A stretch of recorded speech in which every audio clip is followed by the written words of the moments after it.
Greetings, everyone. This is me again, Zahra, ex-Muslim, ex-Shia. As usual, come to help the Muslims see for themselves and decide. Please cooperate. Here, my health is deteriorating, but I'm going on. And sometimes the sound, sometimes doesn't. I set it on screencasting. It doesn't come on screencasting. I tested here. Sorry about the sound problem here, the disturbance. Set it Sometimes after many hours, it comes. When I try the first time, it comes on screencasting as I've set it. But other times it doesn't. It gives me problems and all this. I don't know why YouTube live streams are giving me problems like this. And also when, like right now I'm checking, there's no disturbance, but later on when I listen to my live stream, there's a disturbance in between. I don't know what's happening, who's messing it up or what is going on. Anyways, with all these obstacles, if you can bear with me, um, as it is, it's very hard for me to. I struggle and all this. No one can do something like this to bring you to these ayats, like I have, like Yazid taking revenge, and the believers, Shias would say, why like this? Anyways, they're being good ayats, be patient and all this. They don't realize with the disbelievers' politics. No, no, no. What patience? It overrides the ayats that I've seen and the treachery of Allah. In the ayats that I've seen, they override those ayats where it says, be patient with the polytheists and be patient with the disbelievers and those who insult you, O Prophet, and those who actually, it was the Prophet. We can see that those ayats are just lies and they override the treacherous, the ones like Surah 2, ayat 193, override those ayats that say, be patient. And then later on, when Allah saw that they kept on going, persisting in these disbelievers, no, no, no, you can't take those ayats to say that before Allah wanted them, Prophet Muhammad and his followers and his family members, to be patient with the polytheists and their insults and their mockery and the disbelievers. You just cannot take those ayats like that, right? When the bottom line here is given in Surah 2, ayat 193, fight them until there is until religion is for Allah and there's no fitna. Now, here, fitna, even the Sunnis have made out. I don't know why the Shias cannot make out. Here, fitna starts from a very light, what you call it, the very least definition of it is temptation, right? Your children and your wealth are, Allah has said in the Quran ayat, fitna. So it would start from that very least fitna because they're not fighting you now in Surah 9 ayat. Surah 2, ayat 193. They're not fighting you. So why would we take those ayats that be patient when they mock you, when the Christians, Jews, uh, polytheists, disbelievers mock you? Why should you even take those ayats now, right? You cannot take them once you realize the treachery of God and what is the bottom line. The bottom line is that no disbeliever should remain. It is evil to be a disbeliever in Islam, let alone a polytheist. It's evil, it's bad, it's fitna to be a Christian even. This poor Christian guy, perhaps, or I don't know, because Christians have this prayer in our Lord, their prayer, our Lord. You see, they say to our Lord, do not test us. Oh, our Lord, do not, God does not tempt anyone with evil. Wait a minute. But, anyways, IA has given me this, right? Our Lord, protect us from temptations and attacks of the devil. And so our Lord, God, to see, lead us not into temptation, fitna. Okay, this is the least definition of fitna in the Quran. This phrase asks God to prevent us from being exposed to situations that could lead us to sin. Now, the Muslims could have prayed like this also: do not lead us into temptation, although there may be disbelievers or whatever leading us to temptation, polytheists. It's not just their presence could lead us, to temptation, calling us to this. Whatever Islam feels is like a shirk and all this, unforgivable, and sin, disbelief is also sin, right? Or what is it? Oh, wrong side. Sorry. So, see, I forgot to avoid testing us also, right? It's not a request for God to avoid testing us. Okay, not to put us in trial and test. Okay, it's not for God to avoid, but from temptation, right? From temptation, fitna, test, no, but fitna, yes, right? Temptation, another definition of temptation. The phrase asks God to prevent us from being exposed to situations that could lead us to sin. And it's not a request for God to avoid testing us, but rather a plea to be kept from being led into situations that would be too much for our faith to bear. But deliver us from the evil one. Okay. Lead us not into temptation. So lead us not into, according to Islam, fitna also, right? Now, this poor guy, although not tests, but fitna. Now, this poor guy could be a Christian, could be a Jew, could be a polytheist. Okay, he's been told, Surah, God has become angry. So where is it? Surah Tawbah, right? And among them is he who says, permit me and do not put me to trial. This is it testing or is it fitna, the word used? The word used here is fitna, not test, not in Surah Surah Muhammad ayat. Oh, 4. Sorry, excuse me. When I breathe, I have this problem. Um, so since okay, I'm going to say this since I've been getting this problem on my right side. So in London in my childhood, the pain is like I had my appendicitis, and the doctor kept coming home to check, and had to crawl on the steps, go to my bedroom. We had 3 stories. Oh, sorry, 2-storied house. My room was on the second floor. So the pain was so much of appendicitis, but the doctor was coming home and checking. So when I would be ready, or that they can operate on me on my appendicitis. So the pain is like that on my upper right side, my stomach. So I'm a little bit. It keeps coming and going, and maybe this time also it'll go away. But I've become very incapacitated more than before, and even too much. Okay, cleaning or anything, washing dishes. So sorry, excuse me. So let me just check. Yeah, the sound. Is it? Is there disturbance in between? So sorry, excuse me. So let me just check. Yeah, the sound. Is it? There's no tuck tuck tuck. There's no disturbance right now on live stream. But later on, when it's processed, then there comes. God knows who's taking care of my, uh, who I trusted, or what's going on. Okay, so please bear with me, and thank you for bearing with me. So the pain is like appendicitis pain, but it's near my on the side, my stomach, rib cage, right side.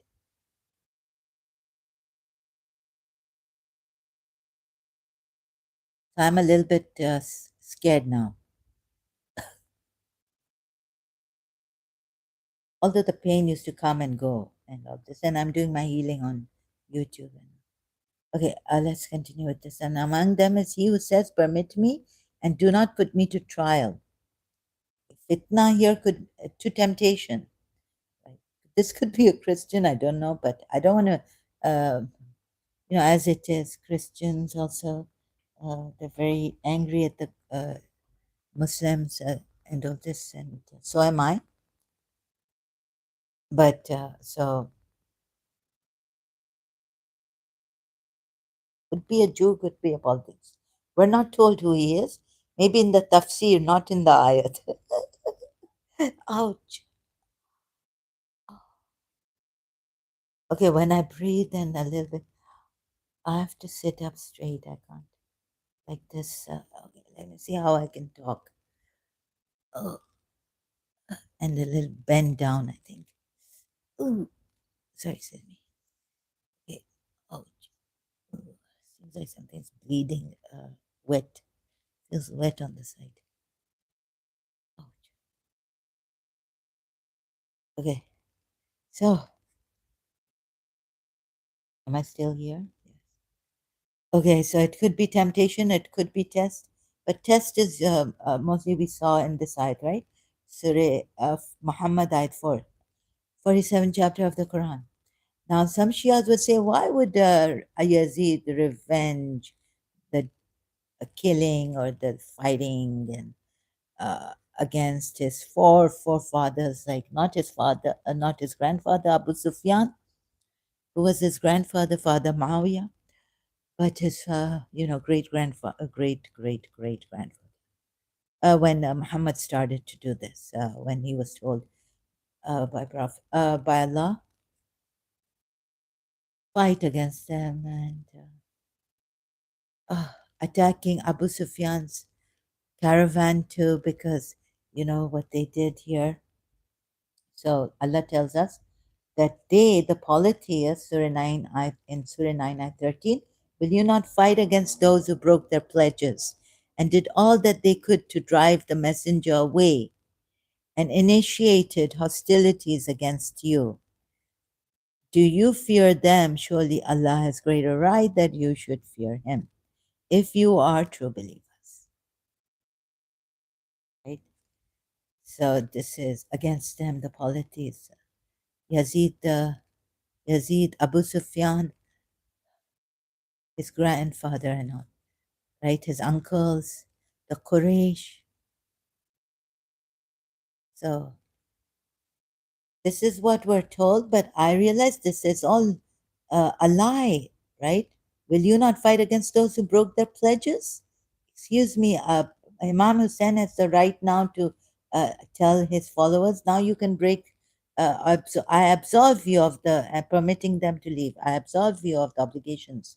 I know it's like Saeed mentions that, or which of Sahaba, companion of Prophet Muhammad. Prophet, no, sorry, Imam Hussein mentions, how could we leave you on this, the oath breaking, absolving them? How can we do this? So here, oath, run aside. Yeah, Zuhair ibn Qayn said, by Allah, and all this, right? But by Allah, we will not leave you. It is better for our life and all our being is offered for your protection if we are killed, and we will have faithfully carried out our oaths. So the oaths are given to Prophet Muhammad, I right assume. So in Surah Fatah 10, Surah Fatah 10, 9, helping, honoring. This what then also Sa'id ibn Abdullah and Hanafi said, by Allah, we will never leave you until Allah knows that we protected the honor of Rasulullah. Taking us to Surah 9, Surah Fat, what is it, 48, 47 is Muhammad. 46, Surah. After Surah Muhammad, there's Surah Fat. Surah 48, Surah Fat, Ayat 9. But you see, Imam Hussein should have explained to them if you need to apply Surah 48, Surah. Oh, yeah, so here is Surah 48 and Ayat 9 and 10. And preferring their lives to Surah 9, Ayat 120 also, right? Preferring their lives over the life of Prophet Muhammad. So if you want to apply Surah 9, Ayat 43, until it was evident to you who were truthful and you knew the liars, but that God would make evident, or to him it should be evident, but yet he knew the liars. So Allah puts it, Allah has pardoned you, O Muhammad. Why did you give them permission? You should not have, until it was evident to you who were the truthful, but you knew the liars. So if you know the liars, of course it is evident to you who are the truthful, right? Look. So if I make a mistake in the, let's say some mistake, you'll be looking at it and, like, why should I make it? No, no, I should be cancelled. But when your Allah is putting such ayats, ridiculous, really. What? And then the Shia tafsir on this, that he was waiting for Allah to expose these lies. So until it was evident to you who were truthful. Now what is he waiting for? This also really written. There are, Allah has sent this down in such a way, it's ridiculous.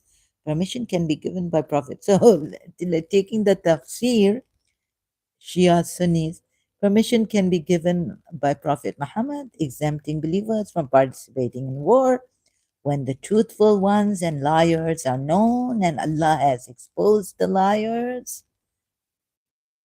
That true, not true, because other ayats contradict this ayah. And then the Shia say that in the beginning they were not abrogated, these ayats and all this. Now please change your stance. One, akal man ko, they say in Urdu, a very good saying, akal man ko ek ishara kafi hai. Ek ishara. One sign is enough for an intelligent person. And maybe even I would say for an average, normal, not like when I read these ayats, how intelligent am I? Right? Doesn't take intelligence, it just takes average. How intelligent can you be to understand these ayats properly? To find out how treacherous Allah is and how wrong. Surah 9 ayat 91 also. Take the tafsir, the good and sincere. If you're going to say about this ayat, Surah 9 ayat 91, the good and the sincere believers can remain behind and not participate in wars also. Not true, because misinterpretation of this ayah, if interpreted in this way, there's also a misinterpretation of the ayah. If you say that the good ones, here it says, since provided they are sincere to Allah and to the messenger, the weak, the sick, and who are not enabled, and there is, and taking this part of the ayah, there is no cause for reproach against those who do good. Right? So those who also do good and are sincere, Imam Hussein can absolve them. What a great religion of his grandfather. And no, why? Because you have misinterpreted this ayat. And if we even go with you, there are ayat. If we say okay, we'll go with your misinterpretation. Now, but did Prophet Muhammad's Allah at that time let the Bedouins go who were saying, because they were not truthful, you would say, right? They were not sincere. They just wanted an excuse to stay away, take care of their families. And what about the warisa? Yeah, they were the waris of the families. See what, and another thing is that he should have explained to followers, I'm changing the religion. I am using the more lenient ayats now, taking them. Okay, my grandfather didn't do this at that time because of this, right? He doesn't explain it to his followers on the 9th of Muharram. This also, I absolve you of any obligation to me. You are free to leave because you are so true and I understand you are truthful. And then when Hazrat Abbas, their response is, how is it possible that we should remain alive after you? May Allah never allow this to happen. Okay. And then this one also, like it's ridiculous. How can they say this?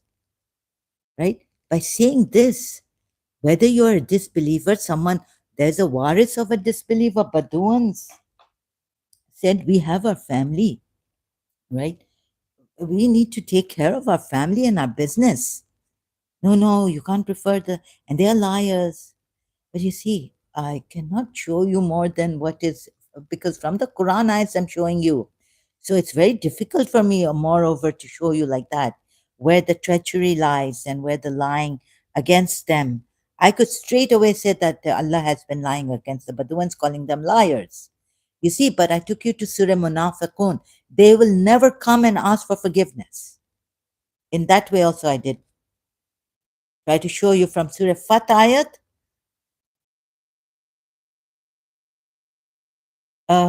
11. Those of the dwellers of the desert, the Baduans, who were left behind, will say to you, our property and our families kept us busy, so ask forgiveness for us. They say with their tongues what is not in their hearts. So now, what the Shias may have done is said, these are the different group of hypocrites, not the ones mentioned in Surah Munafiqun.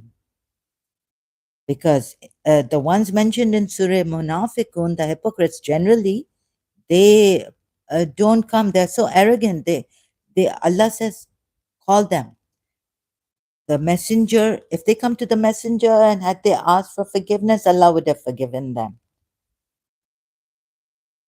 Right? And they don't come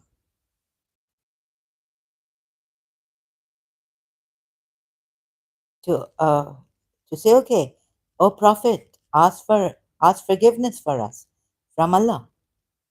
These Baduans did, and yet they are called liars. So this is a different group of hypocrites.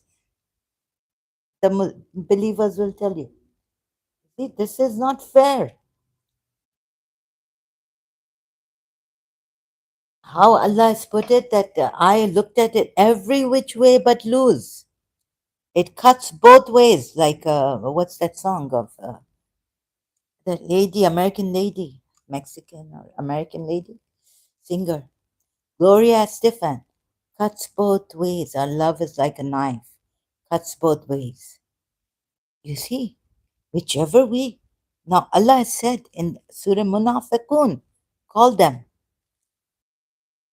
But no, Shias and believers, Surah Munafiqun, had, even if they ask forgiveness, but not like this, they should not ask forgiveness like this. They should ask forgiveness in a different way. Oh, please forgive us.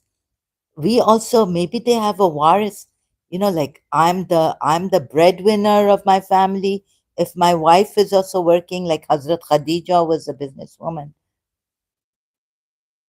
Okay, but like, and when you see them, the forms please you, propped up, beware of them. Allah destroyed them. When it's here, Surah Munafiqun, Surah 63, Ayat 5. And when it is said to them, come, come, the Messenger of Allah will ask forgiveness for you. They turn their heads aside, and you see them evading while they are arrogant. Do they come? Do they come to the messenger and say, oh, please ask forgiveness for us? No, they don't. It is all the same. Now, Allah says it is all the same for them, whether you ask forgiveness for them or do not ask forgiveness. Moreover, this. But do they come for forgiveness? No, they don't come. They turn their heads away in arrogance. Surah Munafiqun, ayat 5, right? For God's sakes. Then, and then I've put myself in like a place where, is, let's say I was a true believer, right? And, something about, like, I think they felt that this person, they were caught in some, you see, hostages or something, I don't know. Because then they're told that you will be fighting, facing such a person.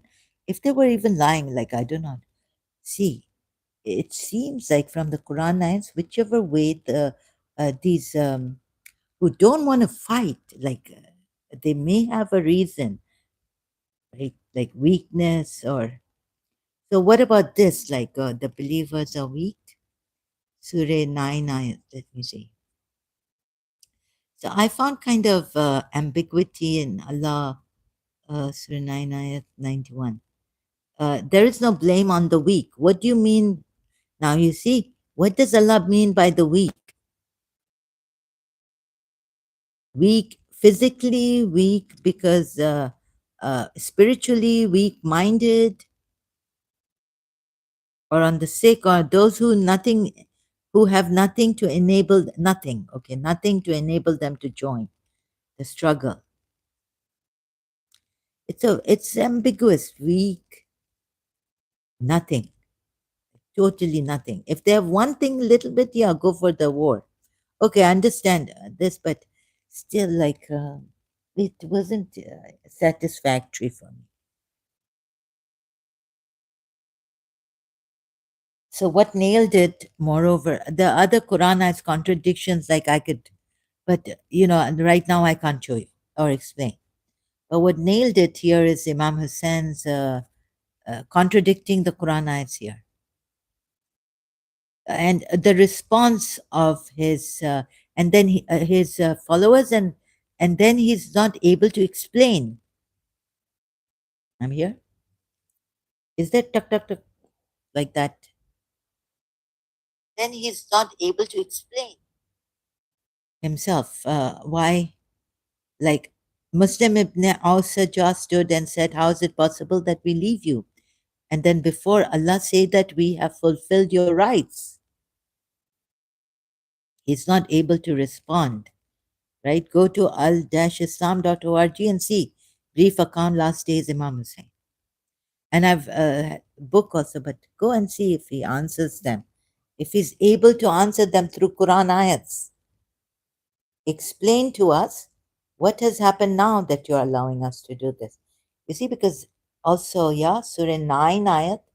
Then what about Surah 9 ayat 120? It is not proper for the people of Medina. Medina was not Medina, it was Yathrib. He changed the name also. And those surrounding them of the Bedouins, that they remain behind after the departure of the Messenger of Allah, or that they prefer themselves over his self, and they do not even enrich the disbelievers, but that it is written for them in righteousness. You see, this part is also a lot of problems, errors in the Quran. You see, and in times of hardship, rather, they should have been willing to endure with the Prophet. So, if they want to capture Imam Hussein, he's not some normal believer. He's the leader, right? Shias know this. Capturing him, his life is in trouble, hardship. Now, if Imam Mahdi calls, who only the true believers will answer his call, no matter what, our lives, a ziyarat, Imam the Nahaniya, which one? Even Ashura. If I was there, so my life, my mother, my father, my parents' ransom, my property, my wealth ran over, sacrificed for you, my life sacrificed.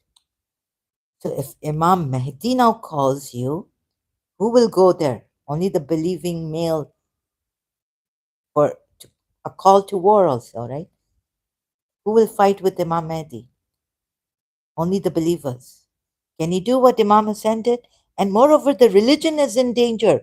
It's fallen in the hands of the hypocrites mostly, majority now. Even then, right? So he's got to save. He cannot say, "Oh, let them sacrifice me, capture me, and all this, and then the religion will be saved. The world will know. Without you people helping me here, go, leave me, free yourselves." One day they'll realize that no Karbala will happen. They'll just capture Imam Hussein, and um, no one will know what the true Islam was. This way he can't, since he's saying, "Go, leave me." So if they had left him, no Karbala. They would have captured him, forced him to give bayt to Yazid. How would the people at that time know what is the true religion? Very few.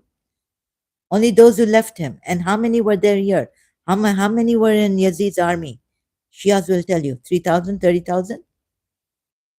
30,000 ones some have written or said. What? Karbala. Yazid's army? 10,000, 20,000. Here, there are only 72 people.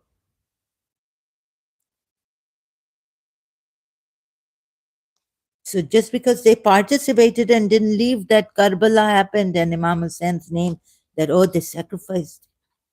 So, oh, what happened? Oh, this was the true. And then other Muslims also would come. And for later years, ages, how he saved Islam. Oh, Imam Hussein sacrificed. So, yeah, Gandhi could say that if I had 72, but he's saying leave, right? Oh, yes, I could win freedom. So, like this, sacrificing your life for Islam, you could win freed. You could win and say what? With his grand sacrifice as proved in Karbala, with his, if they had left, no, very few would have known that this is the true Islam,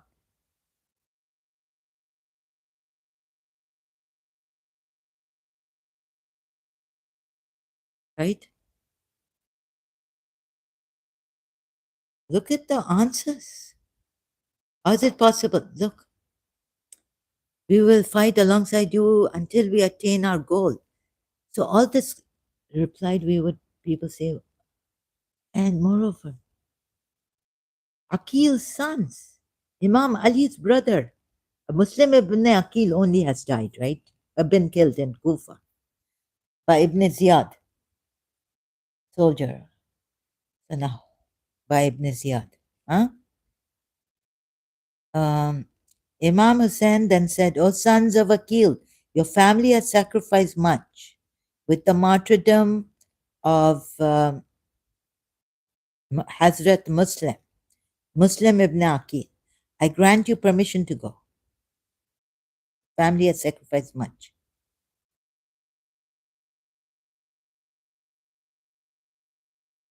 But they prefer, then I go back to which one? They prefer the lives. Okay, that's Surah 9, ayat 120. They preferred their own lives to the life of Prophet Muhammad. I grant you permission to go. They replied, what would the people say about us if we were to do such a thing? Seems like Prophet Muhammad, Surah 33, ayat, he's too shy to tell his guests to leave. What would they say? Let Allah, because Allah is not shy to tell the truth. So is he hiding? Why is he hiding the truth? Because Quran ayat says, don't hide the truth when you know it. Oh my God. There he's waiting for Allah to send a revelation down to tell these people to leave after they've eaten. When they come to Prophet Muhammad's house or invited, after they have eaten, they must leave. And Prophet Muhammad is waiting there for Allah to send, because he's too shy to tell them to leave. And Allah Himself is saying in that ayat that I'm not shy of telling the truth, but He's shy. So He's waiting.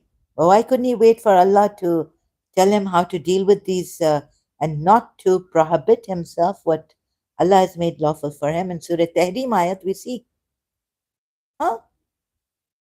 There he's not waiting for Allah, revelation to come. In Surah Tahrim ayat, we see he's already prohibited himself what Allah has made lawful for him, seeking to please his wives. You see what a hypocritical religion this is, and the Prophet is. So I found it out like this. What would the people say about us? For God's sakes, if I was to tell my father, what would the people say if I do Matam and I go to Karachi American school, you know, American school, and they see the red marks on my. You're not supposed to think of what the people would say. Where's the ayat? They should not fear the people. So there's a ayat, and God has told him, you shouldn't fear the people, you should fear me. Surah 33 ayat. And what have they made out of this ayat also? Surah 33 ayat 37. But you see, now you can't bring Sahabas in Surah 33 ayat 53. Is it that he's shy? You fear the Shias also have said that, you know what? Allah is telling the people through addressing Prophet Muhammad like this, you fear the people while Allah had more right that you fear him. Telling them that, he shouldn't fear you people, he should fear me. What a joke, really. Right? You feared the people. Allah telling, no, Allah could have written sent the ayat by saying, he does not need to fear you people. He should fear me. He has fear of me, not of you people. Now you change the. Oh, now you're saying Allah. Please, Allah has written He feared the people by saying you feared the people. That means Prophet Muhammad feared the people. You can't bring Sahabas. And how you and oh my God. And revenge of Yazid.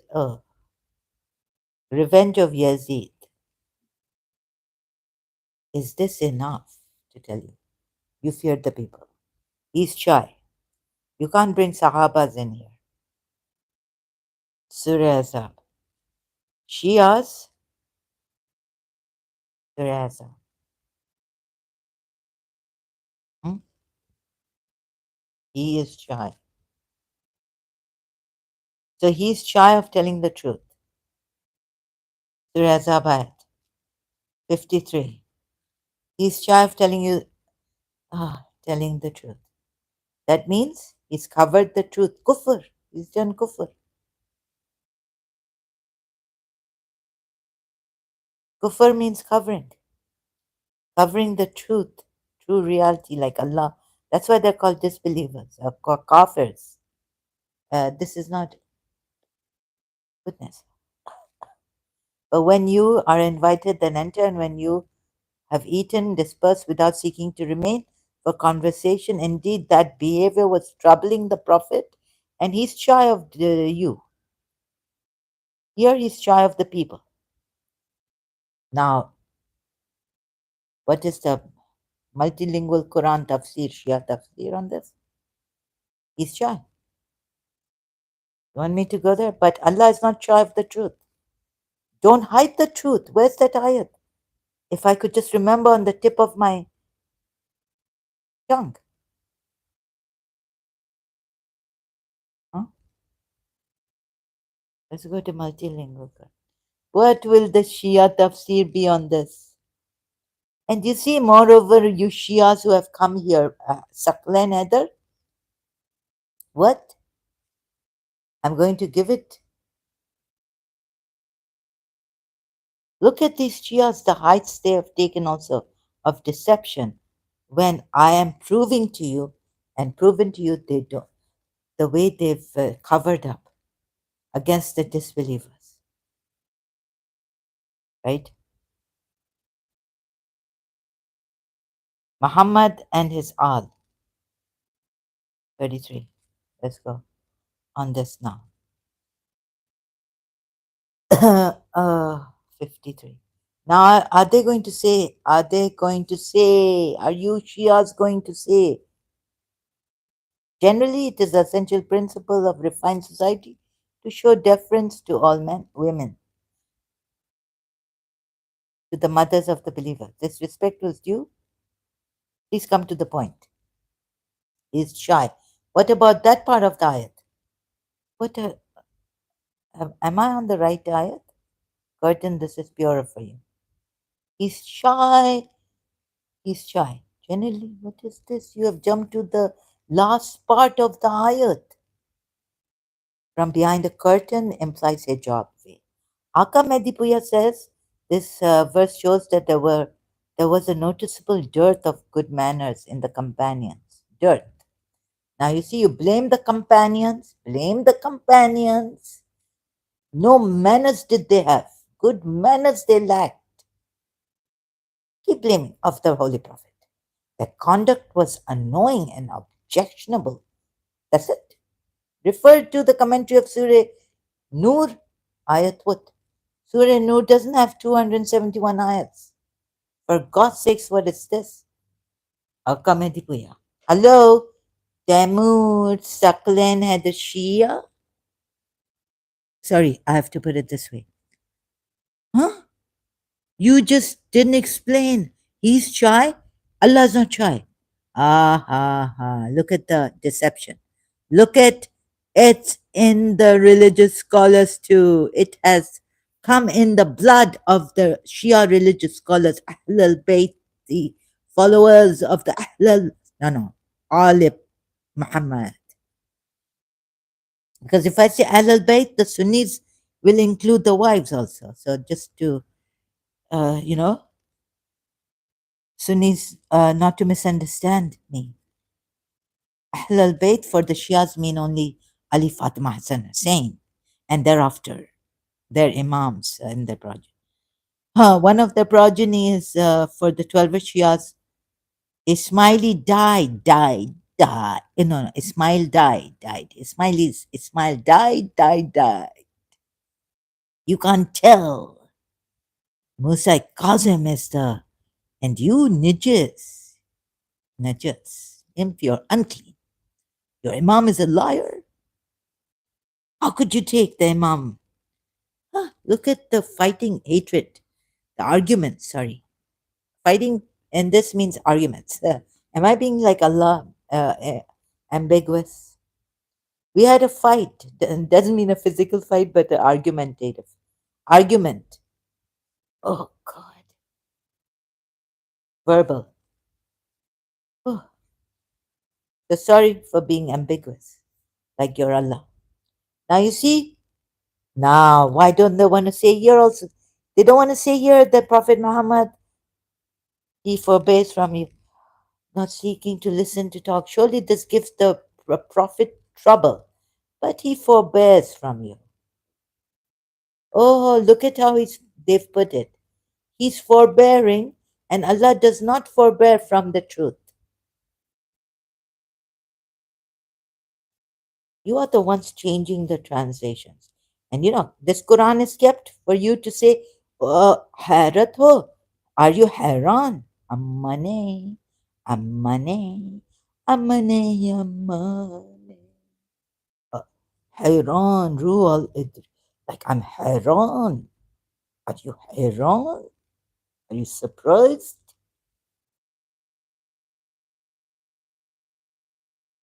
That the Arabic song, Ammane, Hairan.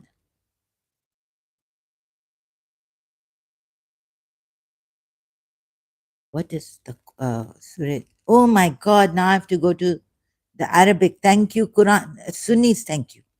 Right? Now I have to say Sunnis, thank you. Oh, you believe? Yeah, the Prophet houses permissions given, and having a meal without awaiting its preparation. But when you are invited, then enter, and when you have eaten, then disperse, and not seeking to remain for a conversation. Why not? This your prophet? He believes, and oh goodness, he should be available for you. He's all ears. They say, and why not? They say he's in mockery. He's all ears, and he has all the time for you. Anytime you people want to come, and there's Imam Musa al Qasim, who is the what is he called? Huh? Babul Hawaij, whose door is always open for wishes and all that, your desires. Babul, Bab is from door.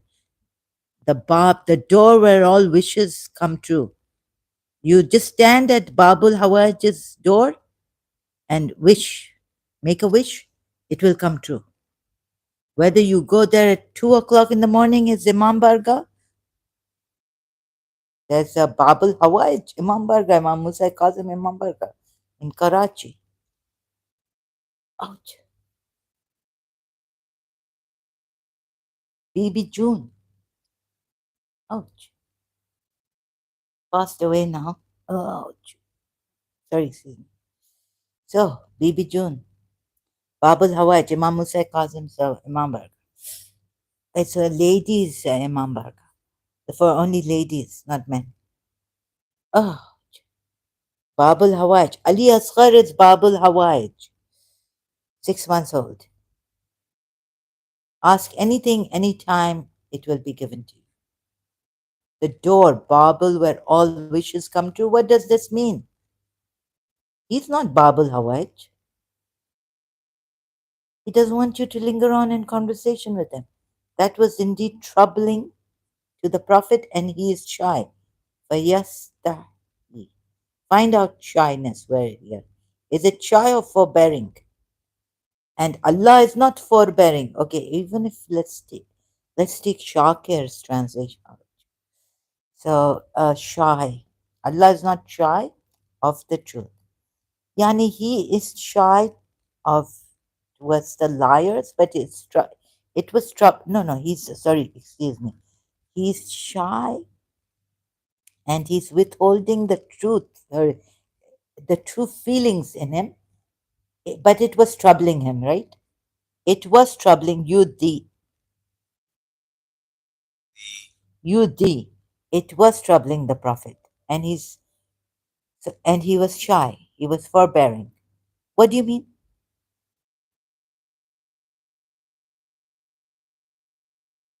Troubling, but for okay. Oh, where are those days and where that even the American have a 10,000 maniacs. 10,000 maniacs. Trouble me. Imam Ali, ask me, Saluni, Saluni, until I'm alive. Ask me. 10,000 maniacs. Trouble me, disturb me, trouble me. You see? Trouble me, disturb me with all your cares and your worries. Trouble me on the days when you feel spent. Why let your shoulders? Let's share our burdens. Oh, what kind of a prophet is this also? So he's shy. There's this American singer, band, music band, and American singer, I think. Natalie Merchant songwriters, and the band is 10,000 Maniacs. Ah, American. Yeah. Western. Trouble. What is this going on? Conversation indeed that was troubling the Prophet, but he's shy. Imagine a friend, okay, and of dismiss. He kept this troubling, his forbearing, but Allah is not forbearing, okay, of the truth. What if al-haq of the truth, right? So Allah is not forbearing. I hope they put truth here, but Allah does not forbear from the truth. But He's forbearing, Prophet. He's better than Allah. Here also, Surah Tahrim, you say He's better than Allah. In another ayat, you say He's better than Allah. When he, which one? He forgave. It's in my notes. Allah forgive you. Why did you give them permission to stay back? Because he was so kind. I cannot tell you how kind he was. But here, now you see the Shias, what they've done, what bad manners. Curse these companions, terrible. Go on. In life, later on, what they do, these hypocrites. In the end, curse them. Terrible. No, no akhlaq, no good manners, no manners at all.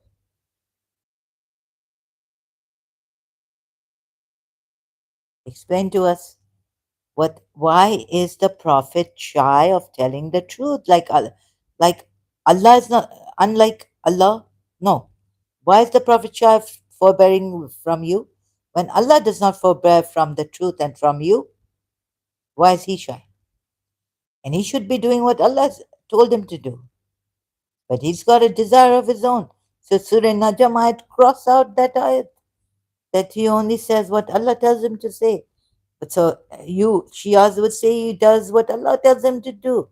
He feels what Allah tells him to feel, not his own whims and desires. No, no. What is this going on? After all, you're going to say he's a human being? No, no, he's perfect man. Ta.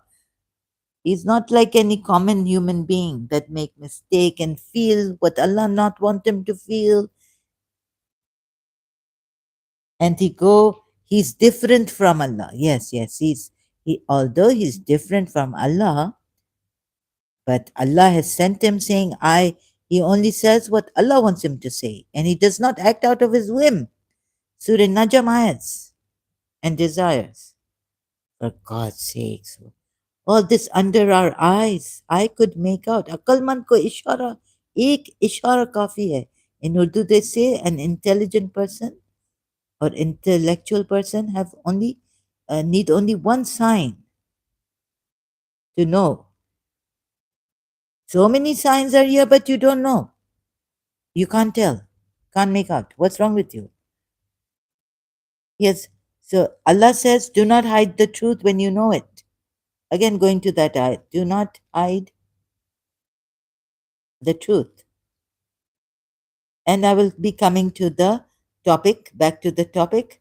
So you see, you realize how he lied and not afraid of hellfire or anything once a person lie, like in Surah Baqarah ayat, right?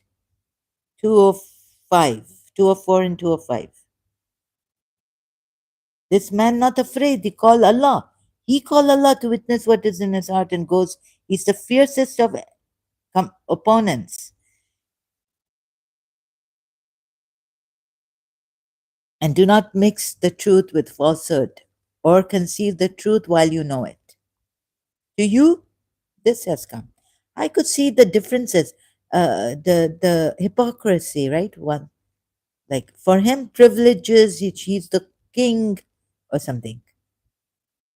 Then if the king, the secular system, European system, king, queen, does something, they have prerogative, you will say, but we don't, they're not equal to us. And there's inequality. Zahra, look at the Western European system of queen and kingship. Although you also have it. Goliath, King David, and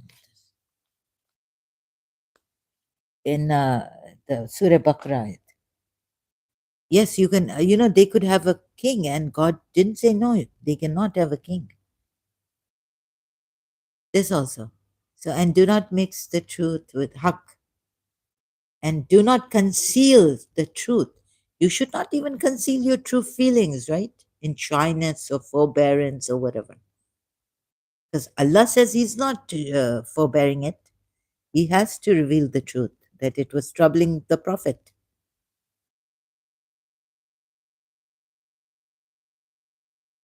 Taktumu, conceal. Let's see if this same word, then very good. If Allah has used the same word, he was shy. No, no, Allah very clever. He put the shy, and that's therefore what he put here. Allah, how he put it. And the Prophet is shy of this, oh, of you, minkum. But Allah is not shy of the truth. Ah. So you see, we can't even get him here. That's why he concealed his feelings.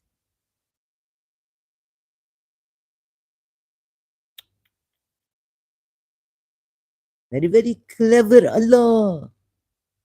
Very clever.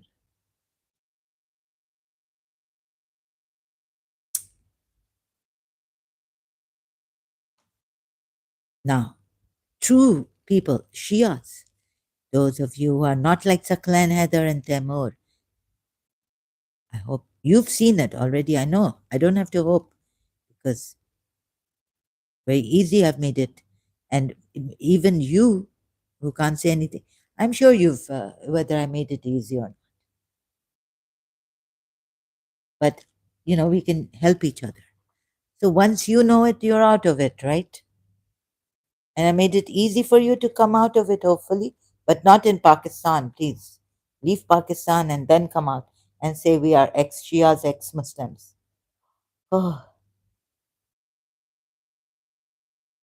you must have figured out. And now we go to Surah 2. So when they can lie like this, Prophet Muhammad can lie, then who can lie? It's all can lie. The Shias can lie and eaten up. Shia religious scholars like Aka Medipuya about him being shy, concealing the truth about his feelings. But Allah is not shy.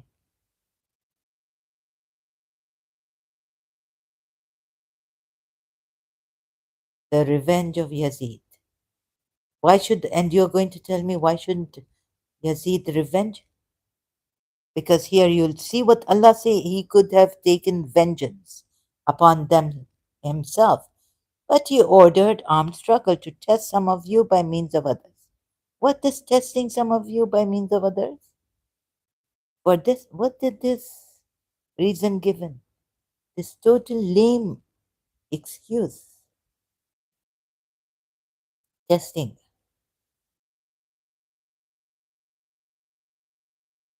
Moreover, he's like a hyped general, says, yes, yes. Those you who are killed, he made you die, get killed also, are killed in the cause of Allah, never will waste their days, Allah. So he's dragging the believers into this war, battle, and they're going towards their death. And there's another ayat which says, prepare yourselves properly and take proper precautions, another ayat, when you go to war. No precautions, no. He has wanted people to be killed, fight. There's also test of using Allah to say, test. And now at least you know why did Yazid take revenge like this and like that and on the family, the children, why Allah take like that test? Tell me. Hmm? Oh, how Allah take test? Surah 47 ayat 4. So when you meet those who disbelieve, strike their necks until when you have inflicted slaughter upon them. Now, how I bring you to this ayat? Even when the disbelievers are not giving you a battle, by saying when you meet them. So if they don't change, if they remain zalimun, Surah 9 Surah 9 ayat, Surah 2 ayat 193. Fight them. Fight the Zalimun.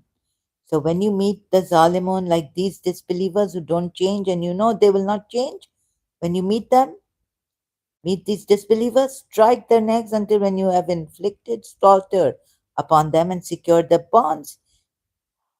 Like tie them, secure their bonds, tie them up,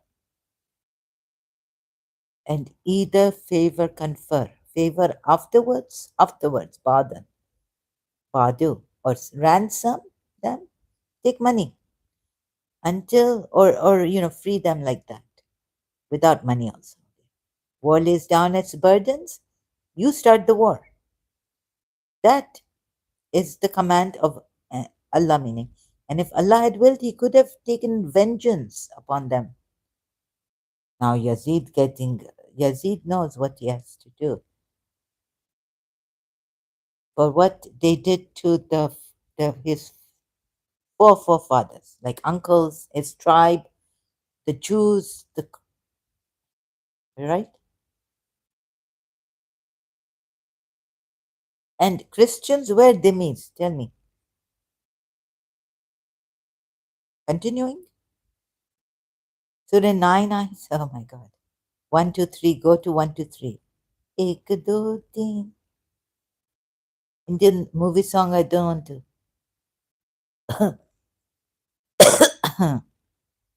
1, 2, 3. Surah Tawbah. Those you have spared. Yalunakum. You see, you're changing words and all this meanings and as you go along because, oh, that you are going to tell everyone. Christians and ex-Muslims have said it to everyone. What? That Uthman bin Affan, you know this Quran? Oh, you tell us, Muslim, Sunnis, that Shias have a different Quran? No, no. I tell you very straightforward. Shias believe they have the true Quran, the original Quran given to Prophet Muhammad, and now the Ismaili Imam has it. And also Imam Mehdi has it, and it has not been made available. This is what we do with this Quran that is not original. It have many, like Hatun Tash said, holes in the narratives and what many different kirats also, meaning different Qurans are there. So you Sunnis, you don't tell Shias. I tell you very that we have a different Quran. No, where is the original Quran? Even Sahil ex-Muslim challenge in Urdu, Hindi, live streaming. Show us the whole original Quran. Whole. Every chapter in it. So this out there. But I tell you very straightforward now. I not to blame Uthman bin Affan for burning the Qurans and preserving Hafsa's Quran. Because I see where the more important liar is, main liar. And persisting in the lies of his is his all. Forget the Sahabas, forget the wives. And I know why wives had to test him. And he failed in Surah Tahrim and what the wives were doing, not because they were disbelievers, not because they were hypocrites, Aisha and Hafsa. That's why not to use Ahlul Bayt anymore. I use progeny of Prophet Muhammad. Progeny. So to what extent they have lied and they are not afraid. Like this man is not afraid when he calls Allah to witness what is in his heart. Surah Baqarah, Surah 2, Ayat 204 again, and 205.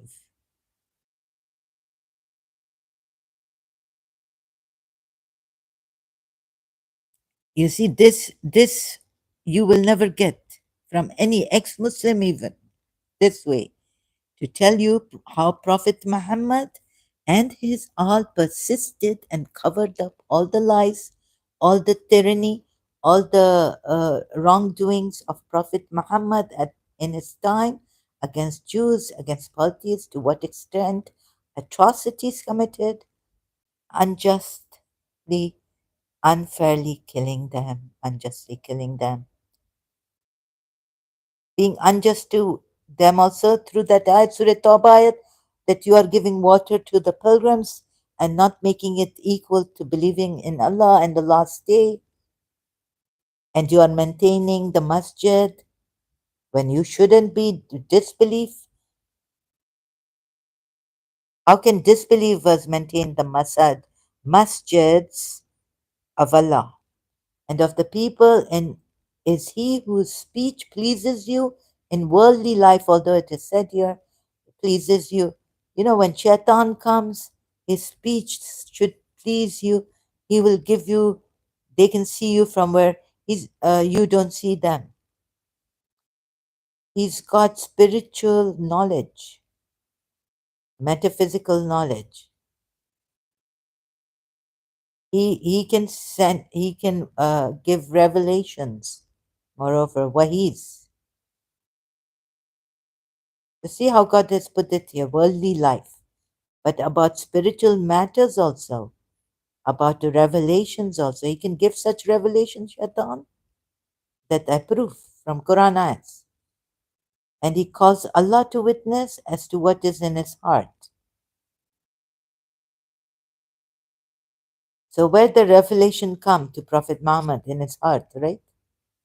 By the trusted spirit and the same, Jibrail, namely Jibrail, another ayat that Jibrail brought it on his heart. And another ayat where it came on his heart by the trusted spirit, the revelations. So he calls Allah to witness as to what is in his heart, yet he is the fiercest of opponents, quarrelsome opponents, enemy.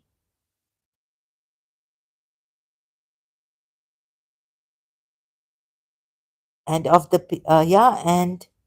and when he goes away, he strives throughout the land to cause corruption therein and destroy crops and animals, or nasal, yani meaning cut trees, animals, or nasal, or progenies, duriyat, nasal. It can be progenies also, nasla. Some say progeny about this, and some say animal. Human life, Maududi puts it, waste crops and human life, even though Allah does not love mischief. Right. Love, yeah. Allah does not love mischief, corruption, fasada, right? He calls Allah. So what have I put here? What's the topic again? Prophet Muhammad and his family had no fear of Allah or hellfire, but they give you, see, cursing of the disbelievers, all this. They gave you this, but they have no fear themselves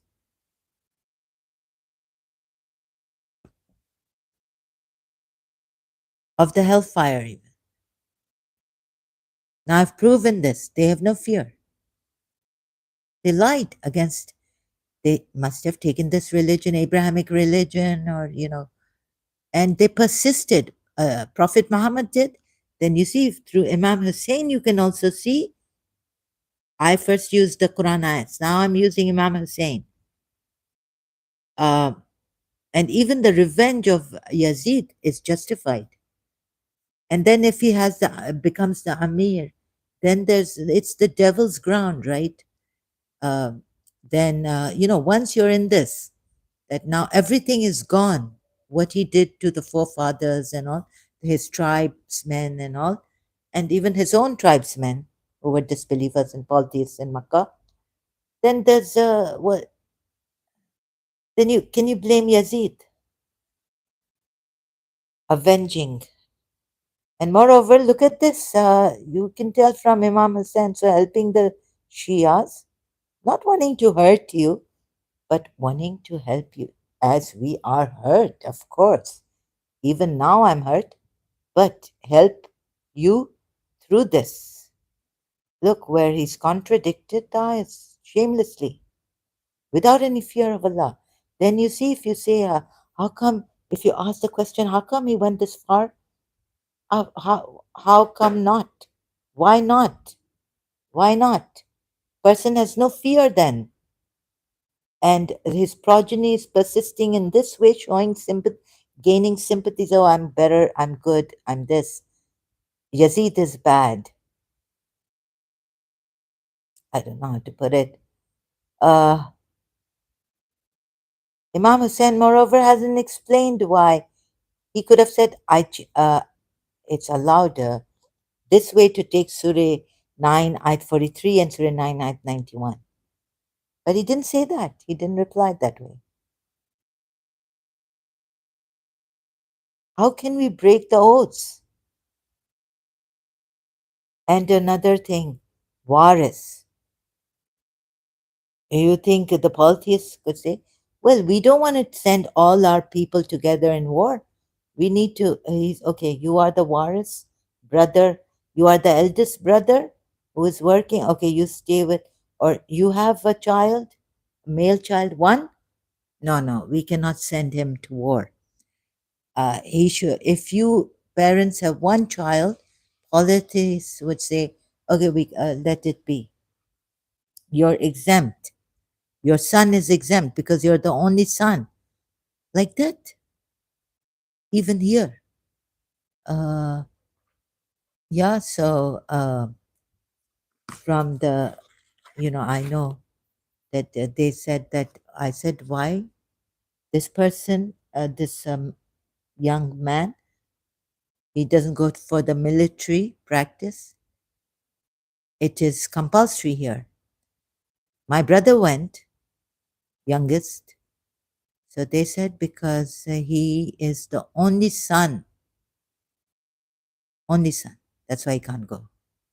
They've exempted him here, Muslim world, Muslim country.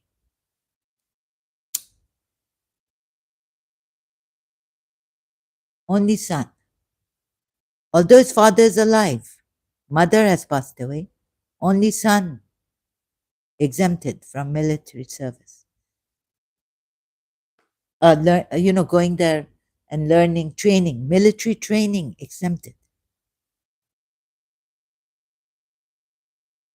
Or the, let's say, some eldest, but this I know for sure, the only son. So this way, maybe polytheists, you're saying Warisa, Imam Hussein. No, you're not saying it. The believers, the followers of Imam Hussein of that time. You have, Imam Hussein says to Aqil's sons, when you have sacrificed enough. Muslim Ibn Aqil only has been sacrificed or also killed. So,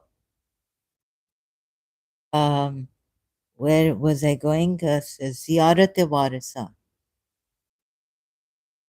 No, Ziyarat Warisa.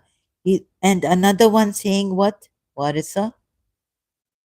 That you are our best uncle and this, and we cannot lose. No.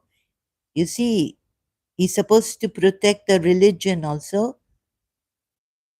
Oh, inheritor. Oh, warith. Caretaker, whatever it is, right? Warith. Oh, inheritor of Adam. The choice of peace be on you, right? To Imam Hussein. Ziyarat Warith is recited. Imam as the inheritor from all previous prophets is recited on Thursday nights. So Imam Hussein at that time in Karbala, or inheritor of Abraham, the intimate. Sorry, I said Kalim Allah, and I said it's not Musa but Abraham. No, Abraham is Khalil Allah. In one of my previous live streams. So yes, it's Abraham is Khalil Allah, Moses is Kalim Allah, the one who spoke to the one spoken by Allah, right? Inheritor of Jesus, or inheritor of Muhammad also, the beloved of Allah, most beloved of Allah, or inheritor of the commander of the faithful, or son of Muhammad, the well chosen prophet. O son of Ali the well pleased, O son of Fatima the luminous, O son, now inheritor finish, O vengeance of Allah. Vengeance of Allah? Oh, who's going to avenge Allah? So Allah used people to avenge and He tests each other. Surah Muhammad, ayat 4. What? Now you're saying Yazid should not have done such a vengeance, taken such a vengeance from them. If you say that, you're wrong. And the avenged so far, son of his vengeance, I bear witness that you performed the prayers, defrayed your parade, uh, and enjoined the right, forbade the wrong, and obeyed Allah and His Messenger until death came upon you. So may Allah curse the people who slew you, and Allah curse the people who persecuted you, and Allah curse the people who were pleased when they had heard of that. O Master, O Abu Abdullah Hussein, the son of Abdullah. Now his eldest son, not Abdullah. Is it Abdullah?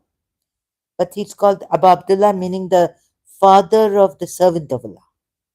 Even though he don't have a son, eldest son, Abdullah, Imam Hussein. Anyways, I bear witness that you were light in the sublime loins.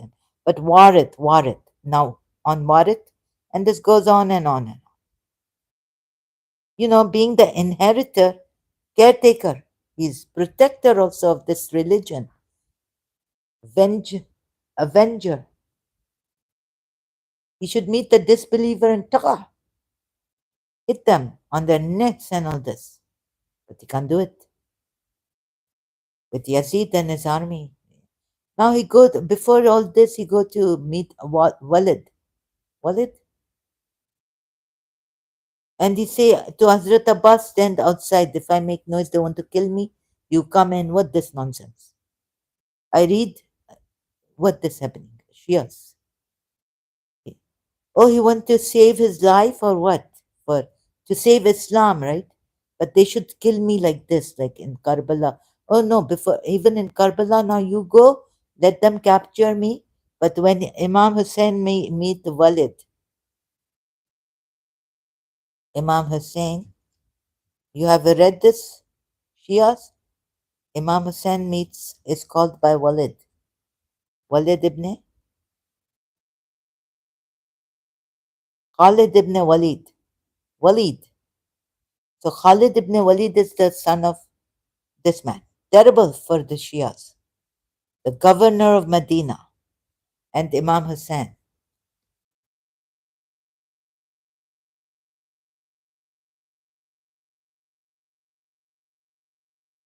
Right? When Yazid had taken the oath of allegiance for the caliphate from the people, he wrote a letter to Walid bin Utbah, informing him of the death of Muawiyah. In a short letter, he wrote, now then, ask for the oath of allegiance from Hussein, Imam Hussein, right? Shia's Imam, Abdullah bin Umar and Ubaidullah bin Zubair, and do not give them respite until they do so.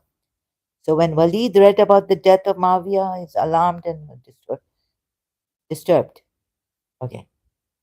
Then where the Marwan came, Walid read the and now Imam Hussein is summoned. So Walid called for, was just led to summon Imam Hussein.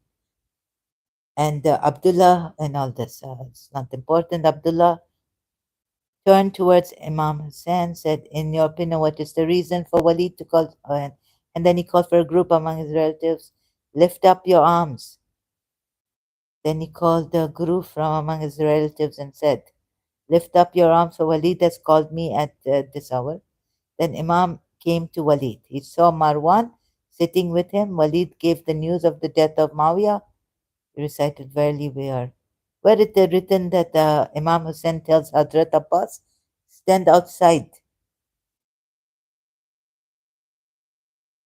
O son of Zarqa, blue. O son of the blue one. You know who the blue-eyed Zarqa? The hypocrites in the Quran ayat. Who is insulting? Arose and said, Imam Hussein is insulting.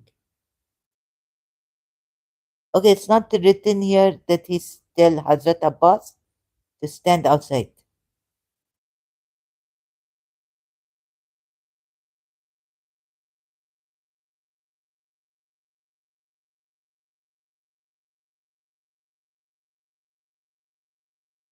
This is Sheikh Abbas Kummi. No, no, maybe we should read from Sheikh uh, uh, Irsh, Sheikh Irshad or Sheikh Saduq or who?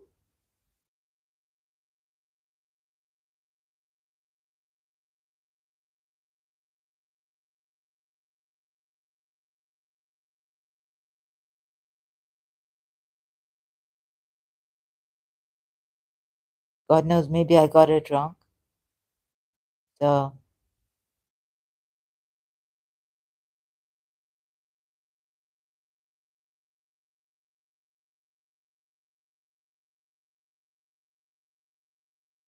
no, no, it doesn't say here. Oh,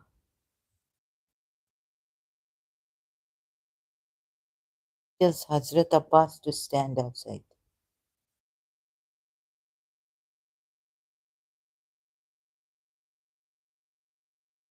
To stand outside. It's not that important, but since let's see, stand outside. They might want to kill me or something like this. Oh, Walid, Walid.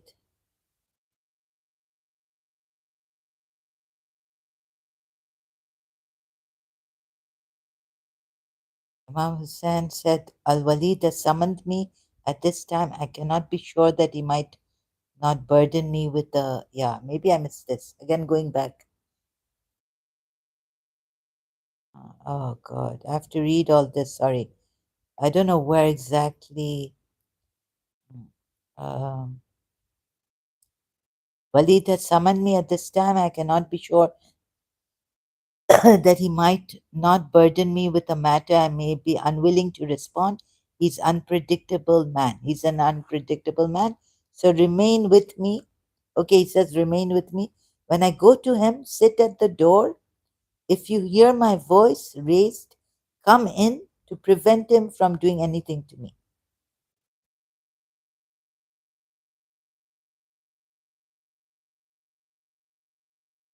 Yes, this. So I thought he meant Hazrat Abbas to Hazrat Abbas. Here it doesn't say who he says this to, right?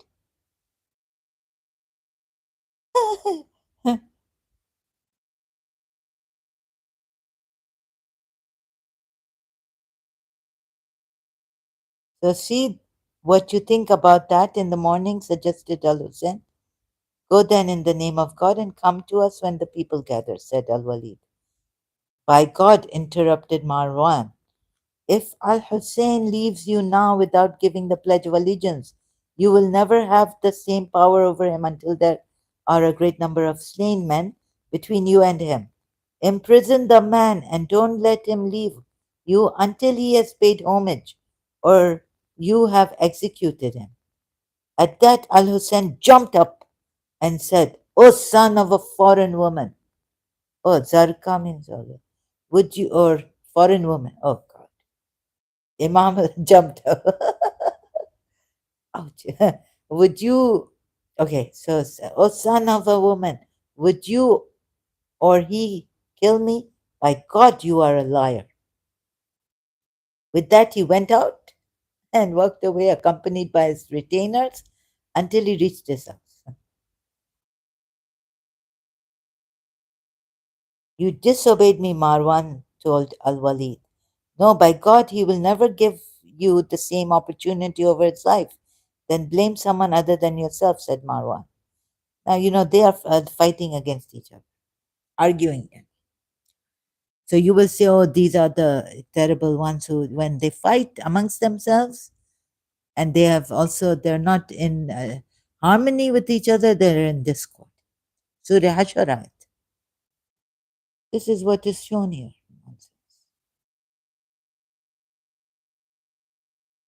So why doesn't Imam Hussein wanted to be killed here. And then in Karbala, oh, so what else is there? What else was I showing you? Let me see. Yeah. So Waris, after Waris,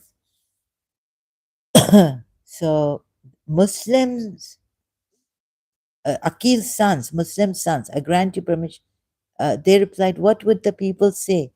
And moreover, they would say that we had abandoned our imam, our master, our cousin. No, no, no cousin. Imam, yes. Master, yes. Maula. Cousin, no. And the best of uncles, no. When war comes and you have to fight, save your religion, you can't prefer your lives over. So, uncles, nephews, oh, oh, Prophet Muhammad, Surah, oh Allah, please forgive us because, he's the best of our uncles. Nephews is saying this of Imam Hussein? No, from the family, like believers are such that they do not prefer their lives over the lives of Prophet Muhammad. And thereafter, the master, Maula, Imam, trust. And so, forget it. No, by Allah, we will never leave you. We will give our lives, wealth, and family to ensure your safety. This religion, yes, they're quoting. The nephews of Imam Hussein are quoting a Quran ayat, right? We will give our lives, wealth, and family to ensure your safety. For Allah, to fight for this religion. Also, and to help Rasulullah. Surah Fatayat 8, 9. Sorry, 9. Surah Fatayat 9, 10. We will fight alongside you until we attain our goal. Life would be so distasteful after you. No, no, no, no, no. If they get killed, please. Allah said if you get killed, what? This very, very wrong. This against what Allah said. You are alive. You get everything. Response of the companions. Muslim Ibn al-Sajjad stood and said, how is it possible that we leave you? And then before Allah say that we have fulfilled your rights? Yeah, by Allah. Not until I have thrust my spear into their hearts and wielded my sword until only its hilt shall remain in my hand. I will not leave you. Now you see they are going against the Imam and using religion, Quran ayats, or even going out of the Quran ayats.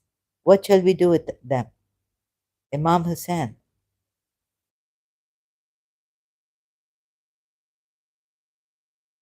Sayyid ibn Abdullah Hanafi said, by Allah, we will never leave you until Allah knows that we protected the honor of Rasulullah.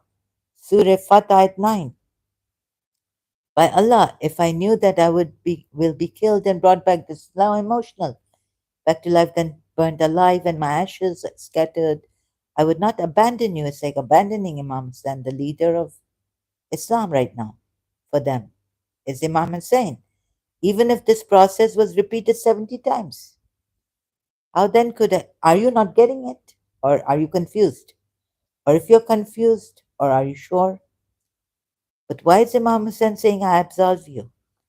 So all of them now at last have said, if we are killed, we will have faithfully carried out our oaths. Surah Fatayats, Surah Fatayats 9 and Surah Fatayat 10. Moreover, oaths given to Allah to protect for your protection. Mawla. As Imam Hussein replied to them, they're not leaving. Oh,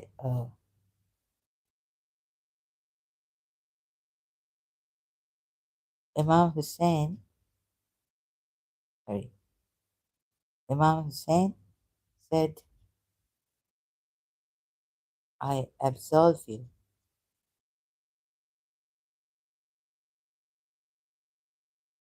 of your oaths given to him, right? Karbala.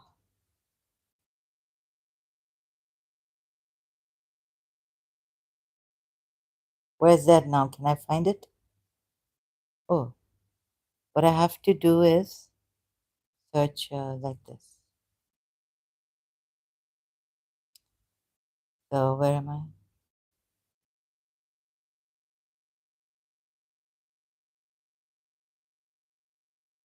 Oh, I can go open it. Yes.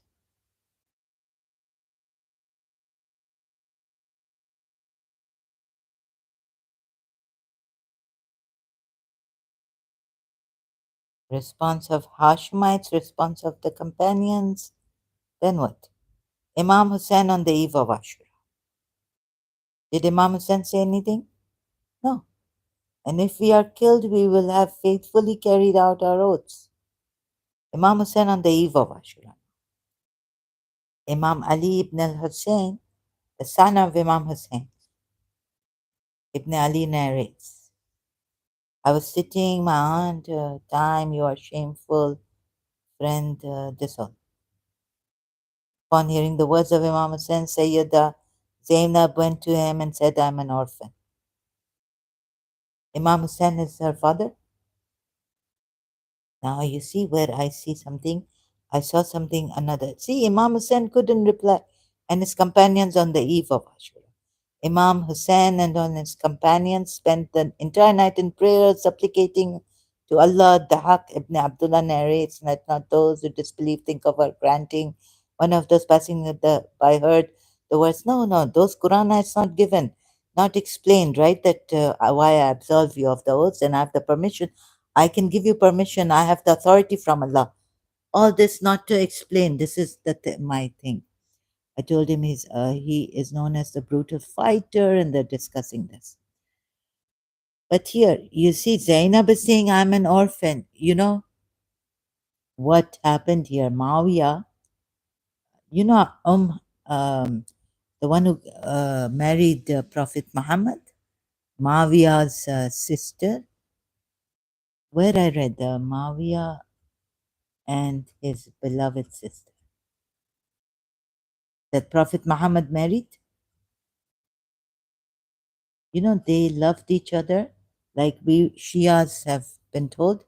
Zainab and Hussein loved each other. Mawiya and and the Ramla, Habiba.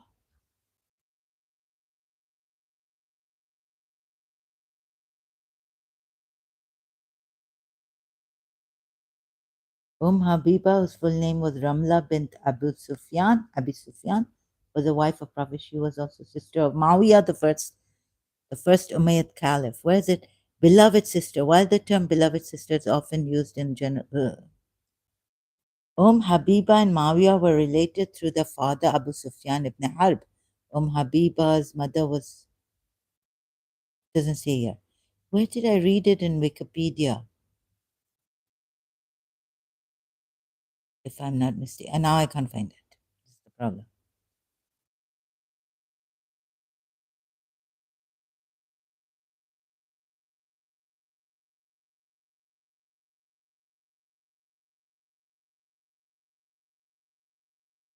Habiba Ramla bint Abi Sufyan, IslamsWomen.com.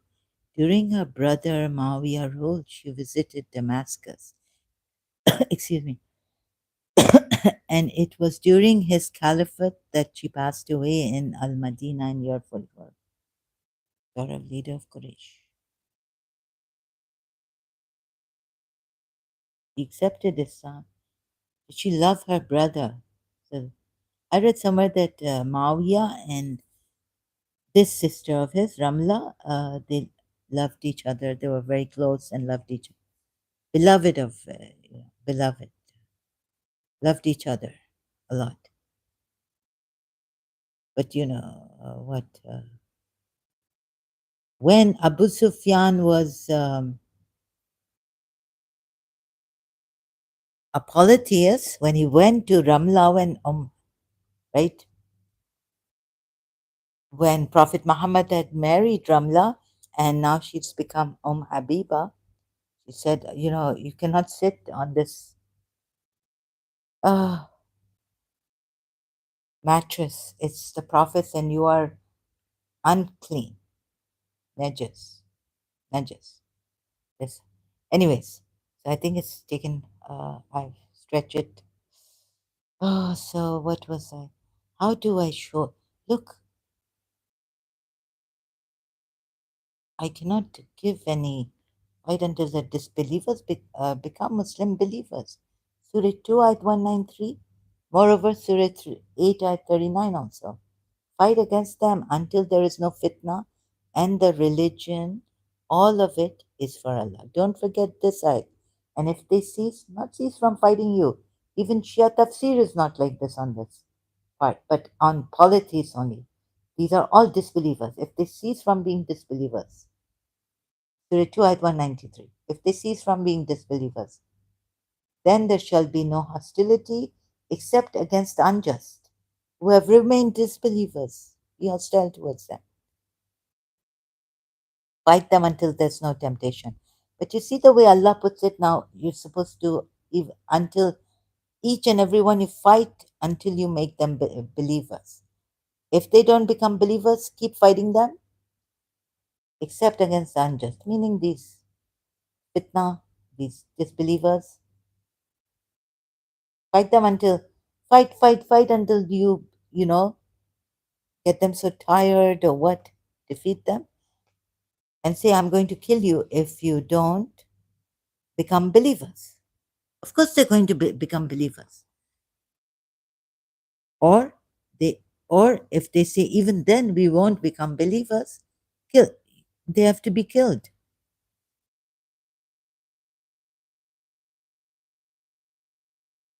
This also, right? So don't forget this. So, what lies, what atrocities, bad things committed against how many people? Where's that other?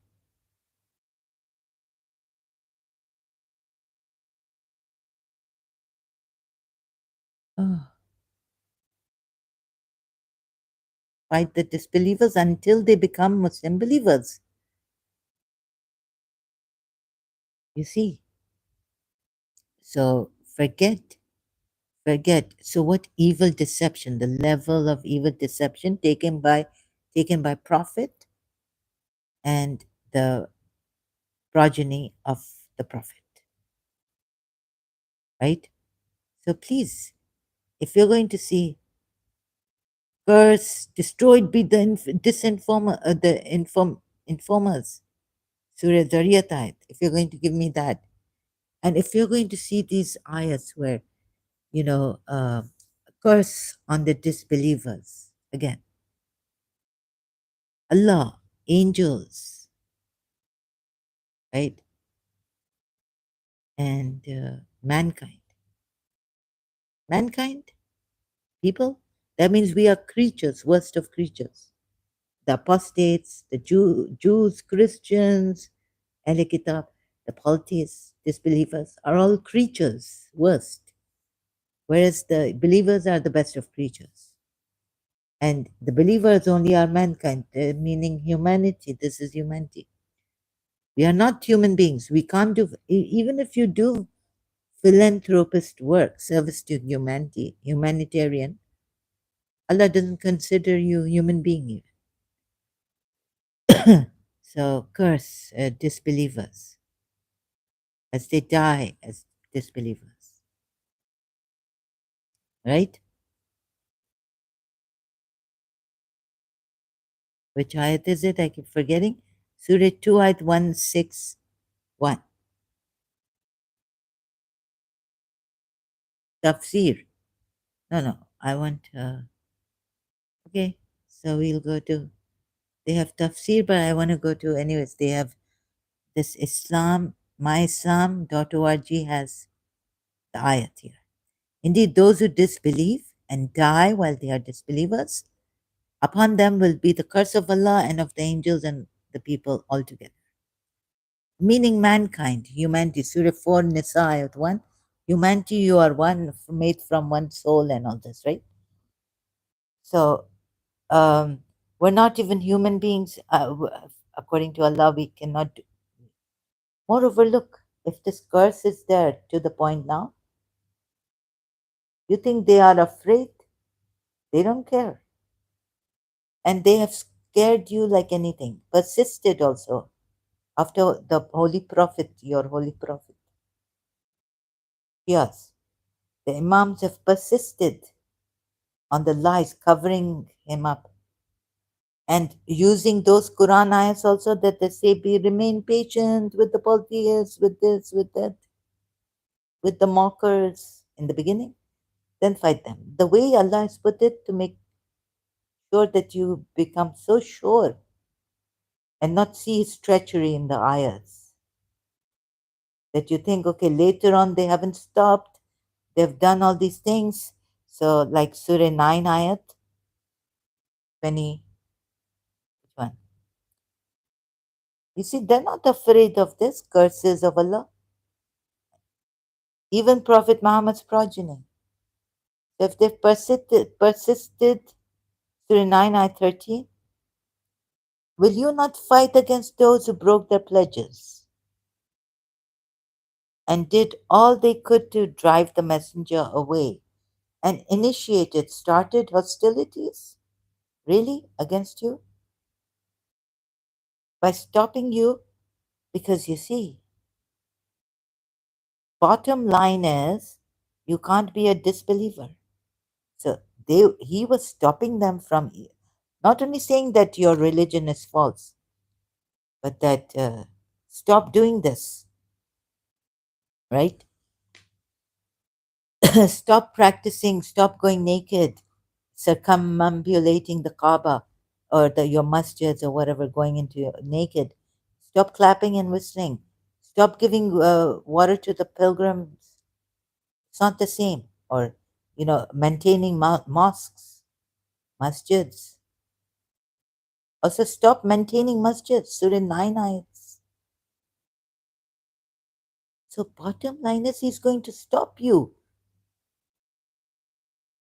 At the end of the day, how? Like initiated hostilities against you? Who initiated hostilities? Surah Mumtahana Ayat 4. Abraham and his people. And then here you see, if you're going to say, oh, well, the Christians don't pray like this, but at least see it's Surah Mumtahana Ayats. These believers are told, Allah tells them what? Surah Mumtahana. What are they told? See, first they started, right? Oh, you take not your enemies as your friends, offering them love, even though they have rejected the truth that has come to you and driven out the Prophet and yourselves, because you believe in Allah, your Lord, and have come out to strive in my way. And if you have come out to strive in my way and seek my good pleasure, holding secret converse of love with them, for I know full well what you conceal and what you reveal. And any of you that does this has strayed from a straight path. Curse of Allah is on you. Surah Fatiha. Then, if they gain dominance over you, they would this, and never will your relatives, your children benefit you also. Forget. So, why are the best of uncles? Of no profit to you will be your relatives and your children. Oh, best of uncles, nephew of Imam Hussain saying, no, no. There has already been for you an excellent pattern in Abraham and those with him, when they said to their people, indeed, we are disassociated from you and from whatever you worship other than Allah. We have denied you, and there has appeared between us and you animosity. How has animosity appeared? Okay, maybe they started it. No, no, you initiated it, right? There's appeared because what? Because they don't like you, or you didn't like them, or they denied you, or you denied them. So, am I misinterpreting? You may think each and everything of mine. You said a message of friendship. Let's go to the first. You see, first, they've done this to Prophet Muhammad, driven you out. Or you have believed, do not take my enemies and your enemies as allies, extending to them affection, excuse me, while they have disbelieved in what came to you of the truth. Firstly and foremostly, this. First and foremost, this, that they have disbelieved. So do not take them as friends. Having then, comma, then, because they are disbelievers, having driven out the prophet, which prophet? Abraham or Muhammad here? And yourselves, because you believe in Allah. See how many times Allah has contradicted himself in the Quran ayats, and then you blame us for misinterpreting it. This is not Abraham and his people. Oh, that you believe in Allah, so enmity has appeared. This is not even about Abraham and his people, this first ayat of Surah Mumtahana. The fourth ayat were Abraham and his people sent away? Didn't Abraham, were they sent away? His father said, leave me before I stone you to death. But he didn't stone Abraham to death. This is a Quran ayat about Abraham. How can I tell if the whole thing is true or not, or even this part is true?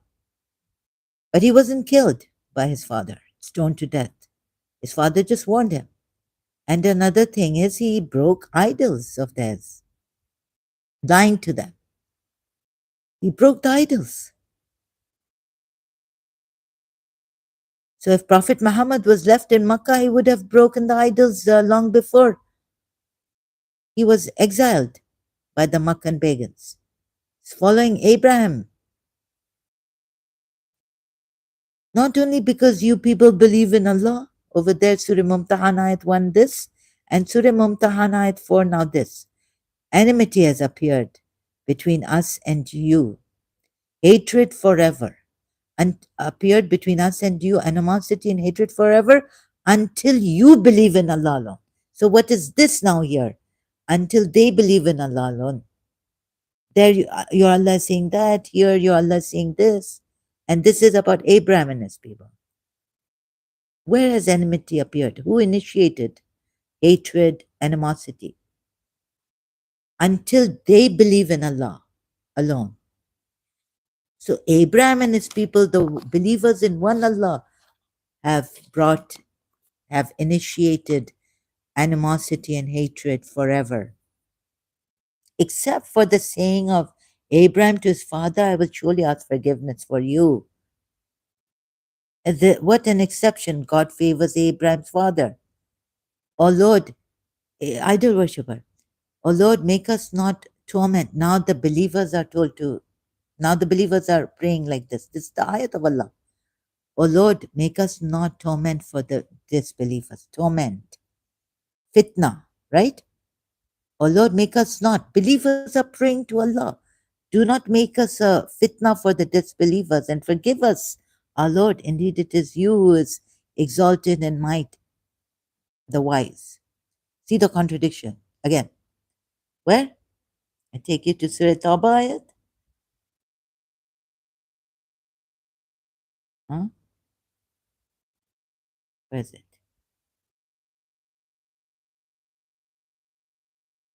And among them is he who says, grant me leave to be exempted from jihad. Or what?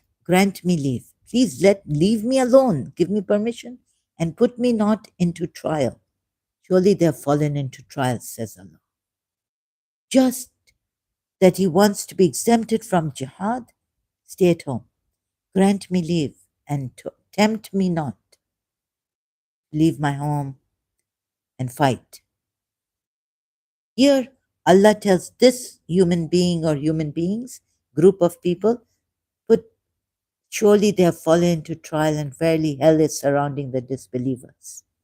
So now he's become a disbeliever since he says, grant me leave. But Imam Hussein is granting them leave, his companions. But doesn't he say, oh, my grandfather, what did he do here? Let me see. Allah told this group of people, why should I grant you leave here? Why should the Prophet grant you leave? And I, Allah and the Messenger grant you leave. You have surely fallen into fitna. And hell is indeed encompassing you as a disbeliever, meaning, you know what I mean? Oh, and there Imam Hussein is saying, you are granted leave. You are granted leave. You are granted. Yeah? You are granted leave. I absolve you of any obligation to me. You are free to leave. And but the Shias, this not the this true religion, Islam, true Islam. See how kind my grandfather was. He was shy when he was troubled. He couldn't even, and he not want to expose the hypocrites. See how kind, how considerate, not want to. But when Allah want to expose the hypocrite, then he not want to expose the hypocrite. And he troubled, annoyed by his guests, wedding guests. But you know, he's shy, he's forbearing the trouble, annoyed. Guests are staying to talk and all this, talk, in conversation with him. No, no. See how they turn it around. How they make you see that they are the great. But I absolve you of any. But excuse me, Prophet Muhammad, what Allah say to this man? Left, right, and center, they don't have any fear. And you come here, Shias even. If you come here and tell me to have fear of Allah, fear of hell, I will show you this. And of them is he who, how shameless they are. Give me permission to be excused from fighting, and do not tempt me, do not put me in fitna. Allah, maybe they, they don't kill him. They say, okay, forget him. We don't want to fight him. The disbelievers, barely they have already fallen down into temptation because they are disbelievers, right? Meaning, so surely hell is indeed encompassing the disbelievers.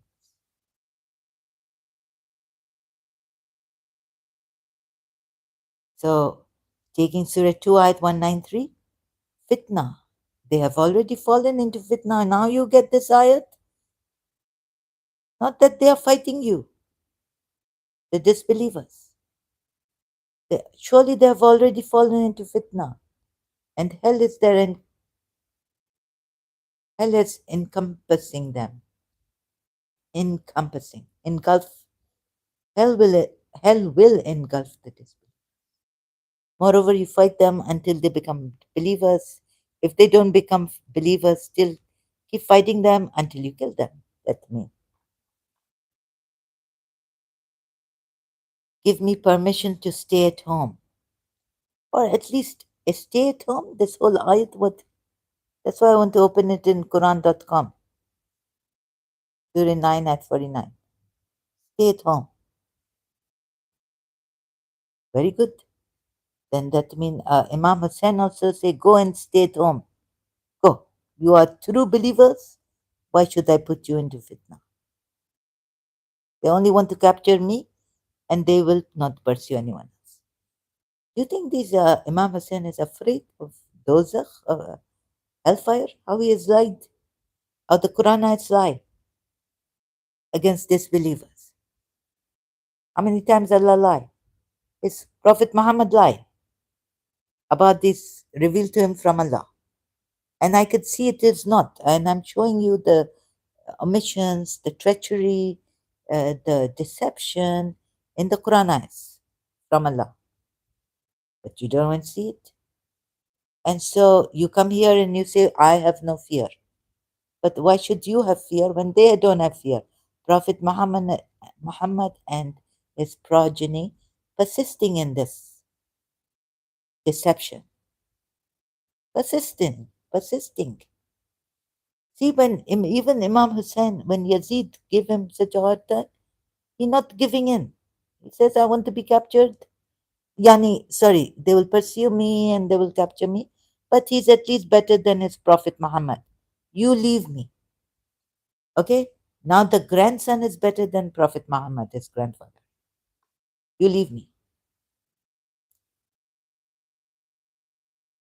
You will say, oh, at this time, religion, no, religion gone to, at least at that time, Prophet Muhammad's time, he was the leader, he was the founder, he is the leader. He's saying he's the leader. No one can say that I am the leader of Islam. Here, Yazid is saying, I'm the leader of Islam and the Muslims. He is moreover to fight them until they say they become true believers. And they say, Yazid says, I'm not the one you should give back to.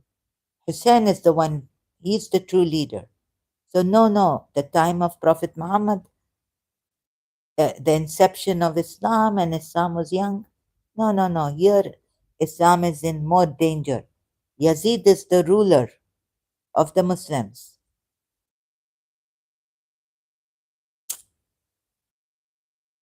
What? Continue, please, eloquent people. Yazid should not be the leader, at least even if it is not as young as the Prophet Muhammad's time, Islam. But here, Islam is in more jeopardy, more problem. Yazid is the leader, the wrong leader of Islam, according to Imam Hussein. Fight Yazid, fight Yazid. Get the Imam Hussein should be the leader. Not sacrificing like this to show how true Islam is with the grand sacrifice. No, it's not the way here. Even though Islam not as young as Prophet Muhammad's time, Islam is gone. The leader, the wrong hypocrite leader.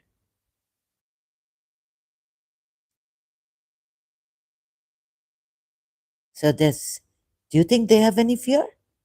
Imam Hussein didn't reply, allowed them to die with him, be killed. Then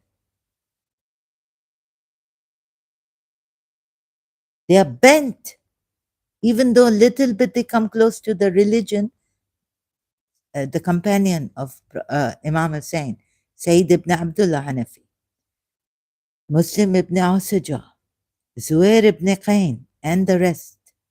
By Allah, I would love that I be killed, then revived and killed. No. Manner young ones from your family. In this manner, if it keeps you with the young ones from your family, if it keeps you from the young ones, if it keeps you with the young ones from your family,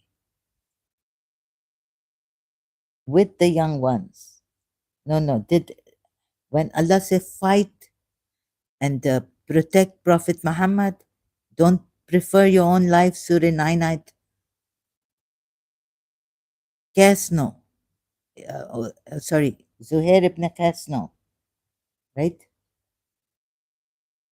But the other ones, and yet they're fighting. They want to fight. Be with Imam Hussein. Yazid. Oh, it's like, what in the matter is wrong with them? What in the world? If we were killed, we will have faithfully carried out our oath. Now, what would Imam Hussein have said here to them? No, no, you are the truthful, you are the good, you are exempted. Quran ayat.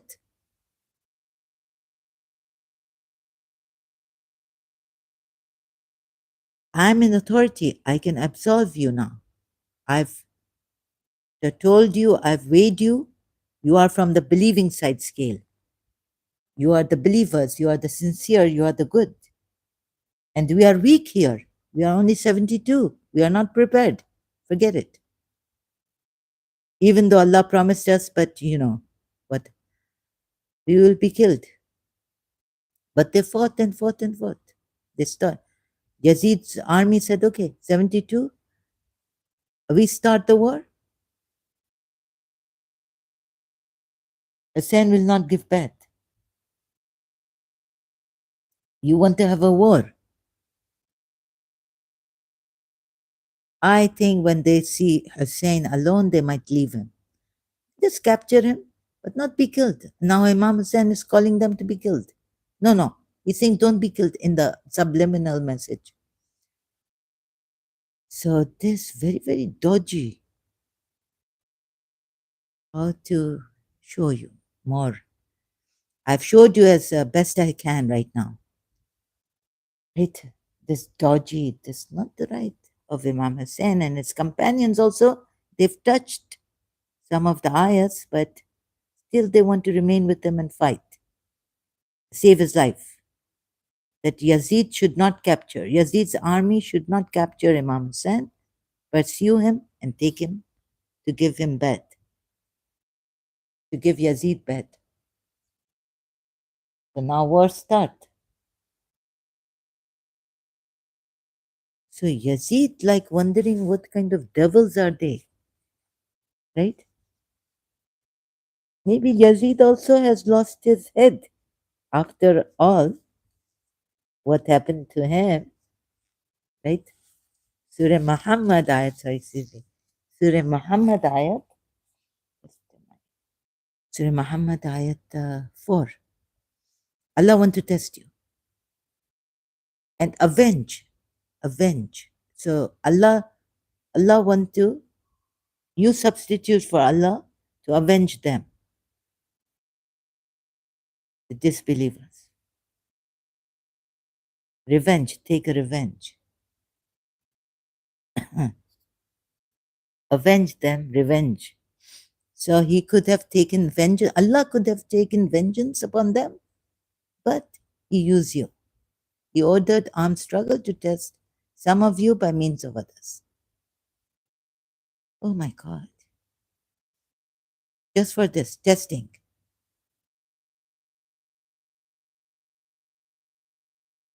Moreover, Allah saying, and those who are killed in the cause of Allah never will he waste their deeds. So now what Amir Anis Mir has written, Karbala. They are getting ready, dressed up, they're putting perfume on. And here what do we find, Mir Anis Mir? But have you not read this? By Allah, I would love that I be killed. And yes, they're putting perfume on. I'm getting dressed to be killed and revived again 1,000 times. Yes. Oh God. Mir Anis Mir, right, Karbala?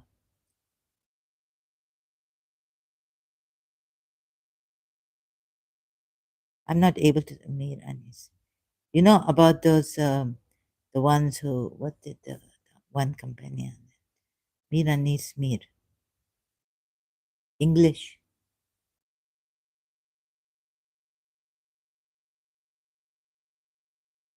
Okay. Yes, Mir Anis Mir.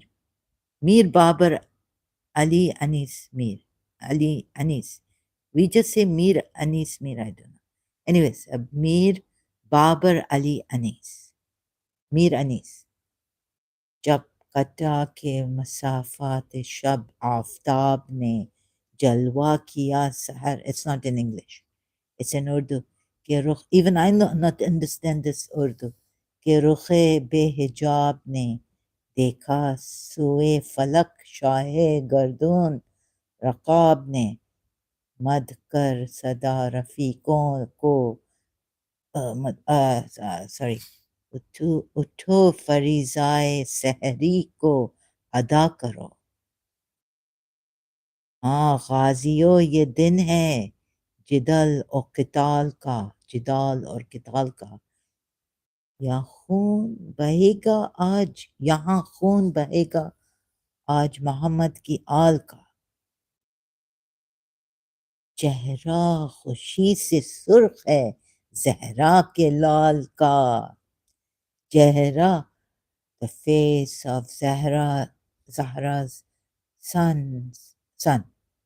is in happiness سرخ red.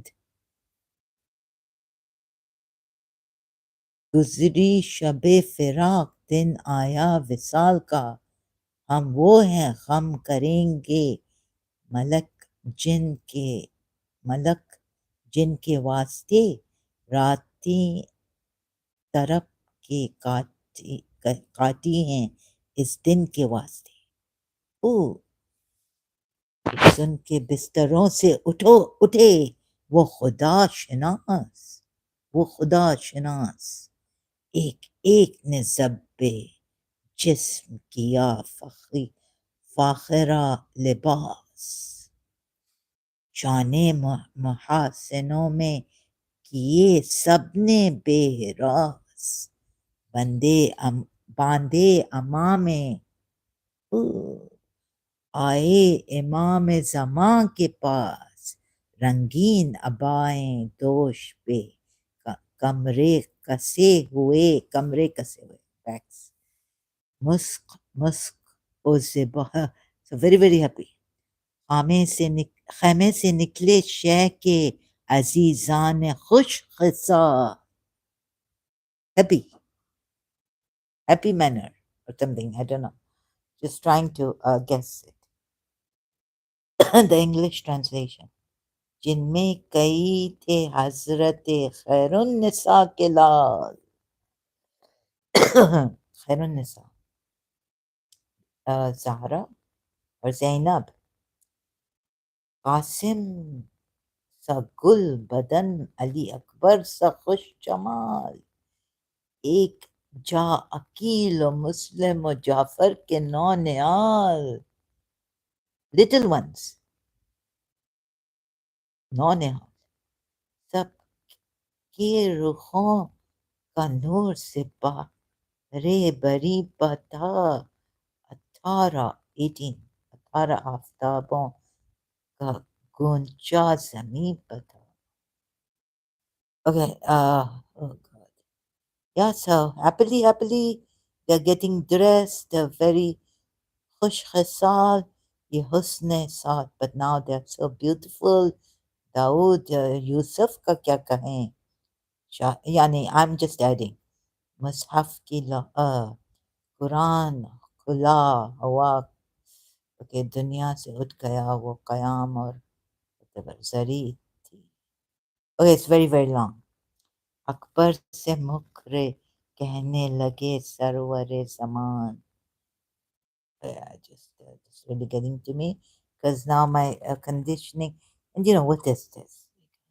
So my conditioning, why is my conditioning coming? No, Zahra. So I'm helping the Shias, whereas emotionally, I'm still emotionally washed. How I say?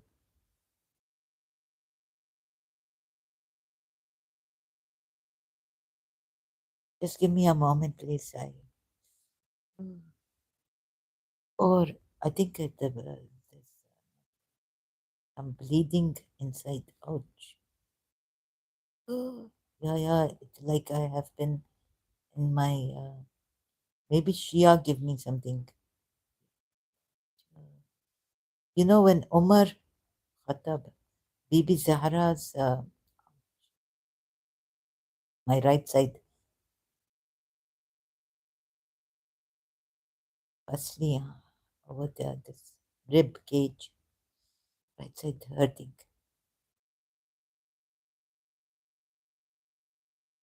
Only right side, not left side. But I show you really, I show you properly. Ouch. Okay. No, no, until I not show you, maybe both my rib cage hurting, start hurting left side also. So, how long? 2 hours, 11 minutes. Oh, this more. Excuse me. I'm not well, but Muslim ibn cousin and best of uncles, that we shot no arrows, thrust no spears, lifted no swords in its defense. No, not best, but oh, okay. I wish I could go on, but due to my condition and being a Shia a long time ago before, and did I read Anis Mir Anis? Sorry, it gets to me. So you see what extent they are not afraid. Okay, so to the point. Now, they are not afraid. Prophet Muhammad and Nizar, what the lies on Allah, exploiting Allah, persisting, and his progeny go on. Am I repeating myself? You understand what I'm trying to say? No fear of Allah. No fear of hellfire. So there's no limit anymore what they can do for fame, for power. So if you blame Yazid for power now, you see they want power too, like Abraham want power. No, I'm not going, it seems. Surah 40, 20, 26 ayat. Abraham says, my name be remembered, tongue, tongue of truth, the son of truth, tongue of truth. See, fame, I'm gonna live forever. When we were in our teens, this start in London, the serial and the song come. And give me a tongue that is true for those who will follow. Right? This is what the some translate like this. Grant me the power to convey the truth. Some even this popular or featured works, Muhammad Asad, but generally grant Muhammad Asad. Pictures say, and give unto me a good report in later generations. Yusuf Ali, grant me honor, best. Grant me honorable mention on the tongue of truth among the latest. So they want to tell you that they are on the tongue of truth also. Pious people, and pious people should be well known. Not the well known should be, the rich, the one who have contributed, achieved a lot. Forget contributions. One who are rich, wealthy kings, queens, princesses. No, no, right? Moreover, showing you this, they're without shame, without the shame. You see? No fear. Once, what? Left, right, and center. They make you fear, believers. And you come here and tell us to fear those of hellfire and all this. Are you out of your minds or what happened to you? See what happened to you, what they did. Fear, fear, fear. Let's have a world, let's have a life without fear. Allah does not want that. You go into hell. Why would Allah, who is so merciful, who love you more than your mother, 70 times I was told more than your mother in Islam. There's a hadith or something, I don't know, but I just But Allah love, why He want you to go to hell? And so, of course, He wouldn't even want you to be disbelievers in Him. But why not, the great Allah? He say, okay, if you don't believe in me, let me see if you do good. I love you. Is that not enough? You may believe in me or not believe in me. What would that do to you? Is that true compassion, mercy? Is that true Rahim, Rahman? Rahim,